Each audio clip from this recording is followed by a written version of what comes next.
Okay guys, last night, finally, some actual big revelations came from the latest dump of Epstein files. So here are the 4 main things that you need to know about and get locked in, because this one's kind of wild. First key takeaway, holy shit, we actually got emails between FBI personnel mentioning 10 possible co-conspirators of Epstein. And that's actually a huge development because up until now, the official narrative from the Department of Justice has always been there's no one else. There's Epstein, there's Maxwell. In fact, earlier just this year, Kash Patel testified under oath that there was no credible information that Epstein trafficked young women to anyone else other than himself. In fact, it got to the point where the majority of these 10 co-conspirators were served with subpoenas by the FBI. Frustratingly though, a lot of these names were actually redacted, which also raises a lot of questions because we were told that all of these redactions were supposed to protect victims, not the alleged co-conspirators. Now, why the FBI stopped pursuing these people like they were doing in 2019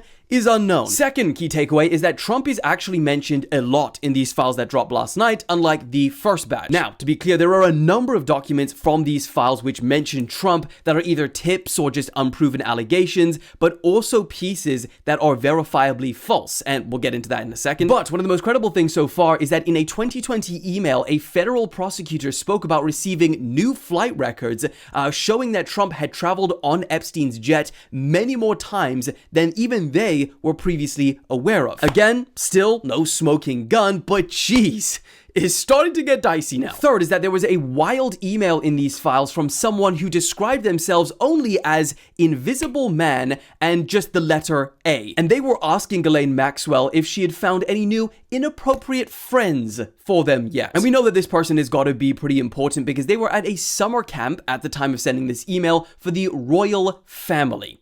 Yeah. And then the fourth and last key takeaway is the pretty strange behavior of how the Department of Justice is actually releasing these files. Firstly, they broke the law by releasing these in multiple batches and not just all at once. Secondly, they heavily redacted a lot of questionable information. They've poorly redacted a lot of these pages, and people are literally getting around the redactions now by simply copying and then pasting the text into their notes and seeing what's underneath those bars. And then, most bizarrely, especially from last night, they're including files that are verifiably fake. For example, there was this letter that was purportedly sent by Epstein to Larry Nassar, and there's a whole thing going into there, as well as a fake video showing Epstein in his prison cell. Both of them, they say, are fake. And so that really starts to raise questions about why or how these were allowed to be included if even they are saying that they are fake. What do you guys think? Are we getting closer, or is it just, again, more fluff?